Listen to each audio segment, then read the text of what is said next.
श्री स्वामी समर्थ. स्वामी महाराज तुमच्या सर्व चांगल्या इच्छा पूर्ण करोत हीच स्वामींच्या चरणी प्रार्थना करून आजच्या नवीन व्हिडिओमध्ये तुम्हा सर्वांचं स्वागत करते. येत्या 15 डिसेंबरला आलेली आहे दत्त जयंती. दत्त जयंती निमित्ताने सर्व स्वामी भक्तांनी, सर्व दत्त भक्तांनी सेवेला सुरुवात केलेली आहे. दत्त जयंती निमित्ताने श्री गुरुचरित्र या ग्रंथाचं पारायण करावं अशी प्रत्येकाची इच्छा असते.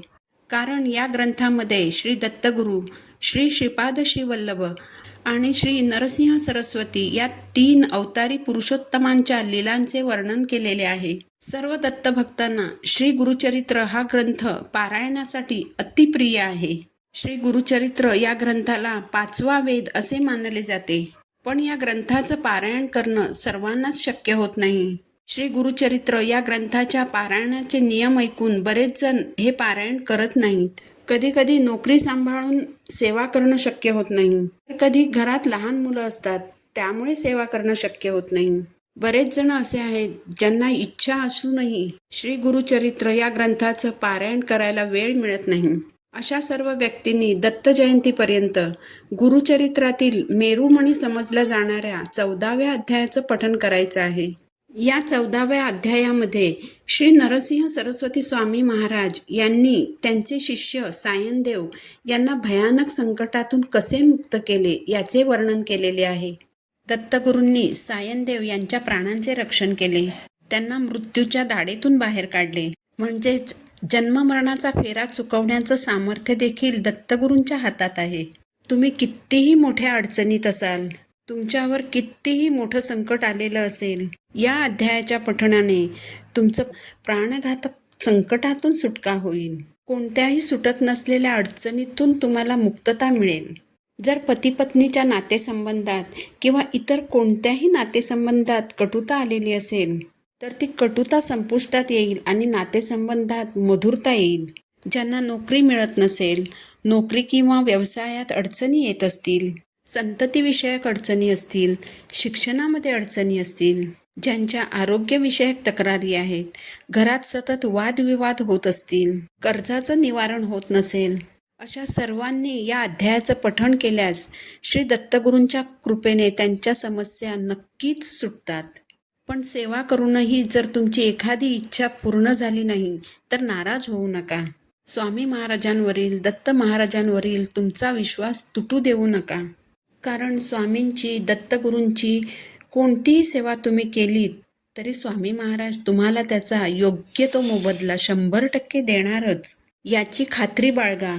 अगदी तुमचा कोणताही प्रॉब्लेम असो, तुमच्यावर कोणतंही संकट आलेलं असो, स्वामी महाराज, दत्त महाराज तुम्हाला त्या संकटातून नक्कीच बाहेर काढतील.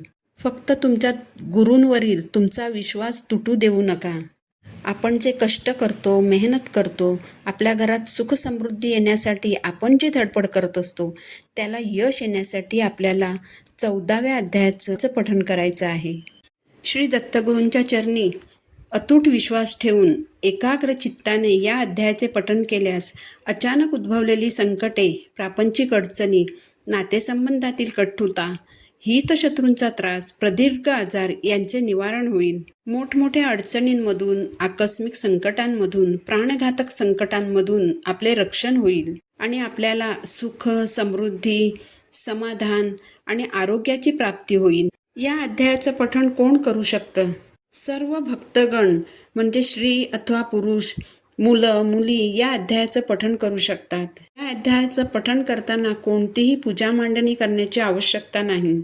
ही सेवा करण्यासाठी तुमच्या घरात श्री दत्तगुरू किंवा स्वामी महाराजांची मूर्ती अथवा फोटो असणं आवश्यक आहे. ही सेवा तुम्ही संकल्पयुक्त करू शकता किंवा संकल्प न करताही तुम्ही ही सेवा करू शकता. संकल्पयुक्त सेवा करणार असाल तर सर्वप्रथम तुम्हाला संकल्प घ्यायचा आहे. संकल्प करताना उजव्या हातात थोडं पाणी घ्यायचं, पाण्यामध्ये हळद कुंकू टाकायचं, एक फूल टाकायचं, थोड्या अक्षता टाकायच्या, तुमचं नाव, गोत्र सांगायचं, तुमची समस्या सांगायची. समस्या मग ती कोणतीही असो, तुमची जी समस्या असेल ती अगदी आर्ततेने आणि मनापासून स्वामींना सांगायची आहे. तुमच्यावर कर्जाचा डोंगर झाला असेल, त्या कर्जाच्या निवारणासाठी जर तुम्ही ही सेवा करणार असाल, घरात कुणी आजारी व्यक्ती असेल, त्या व्यक्तीला बरं वाटण्यासाठी जर तुम्ही ही सेवा करत असाल, नोकरी मिळत नसेल व्यवसायात उद्योगात प्रगती होत नसेल, मुलांच्या समस्या असतील, शिक्षणाच्या समस्या असतील, तुमची जी समस्या असेल ती स्वामींना सांगायची आहे आणि या संकटातून मला बाहेर काढा अशी विनवणी करायची आणि माझ्याकडून ही सेवा निर्विघ्नपणे पार पाडून घ्या अशी प्रार्थना करायची आहे. संकल्पयुक्त सेवा करणार असाल तर सेवा करण्याची एक वेळ ठरवून घ्यावी. सकाळी वेळ असेल तर रोज सकाळी सेवा करावी आणि जर संध्याकाळी सेवा करायला जमणार असेल तर रोज संध्याकाळी सेवा करावी. फक्त दुपारी 12 ते 12:30 या वेळेमध्ये या अध्यायाचं पठण करायचं नाही. संकल्पयुक्त सेवा करणे म्हणजे काय तर एखाद्या सेवेचं आपल्या गुरूंना वचन देऊन ती ठरलेल्या वेळी, ठरलेल्या जागी, ठरलेल्या आसनावर बसून ठरलेल्या प्रमाणामध्ये करणे, त्यात अडथळा बाधा न आणणे, सेवेमध्ये खंड पडू न देणे आणि ठरलेल्या दिवसांमध्ये सेवा पूर्ण करणे म्हणजे संकल्पयुक्त सेवा होय. अशी जर आपण सेवा केली तर ती लवकर फलद्रूप होते. संकल्पयुक्त सेवा करताना सकाळी लवकर उठून नित्यकर्म आटपून देवपूजा करायची आहे. यानंतर श्री दत्तगुरू किंवा स्वामींसमोर आसन घेऊन बसायचं आहे.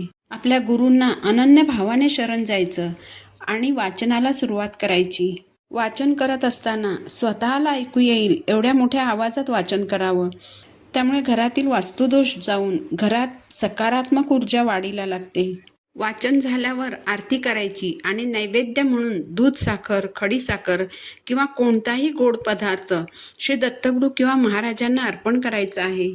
आता या सेवेसाठी नियम कोणते पाळायचे आहेत ते जाणून घेऊ. सर्वात महत्त्वपूर्ण नियम म्हणजे मांसाहार पूर्णपणे वर्ज्य करायचा आहे. मद्यपान पूर्णपणे बंद करायचं. मासिक पाळी किंवा सुतक आल्यास तेवढे दिवस सेवा बंद करावी. त्यानंतर सेवा पुन्हा चालू करायची आहे. शक्यतो परान्न घेणं टाळायचं आहे, कारण परान्न घेतल्याने आपल्याला बरेचसे दोष लागत असतात. 14वा अध्याय हा श्री गुरुचरित्राशी संबंधित असल्याने ब्रह्मचर्याचं पालन करायचं आहे. गुरुची सेवा केल्याने आपले गुरुबळ वाढते. तुमच्या कुंडलीत कोणताही गुरु असेल तरी तुम्हाला भीती उरत नाही. सर्व प्रकारचे ग्रहदोष दूर होतात. त्यामुळे दत्त जयंतीपर्यंत न चुकता 14व्या अध्यायाचं पठण करा आणि श्री दत्तगुरूंचा आशीर्वाद प्राप्त करून घ्या. ही माहिती तुम्हाला आवडली असेल तर व्हिडिओला लाईक करा, चॅनलला सबस्क्राईब करा. पुन्हा भेटू नवीन व्हिडिओसोबत. श्री स्वामी समर्थ.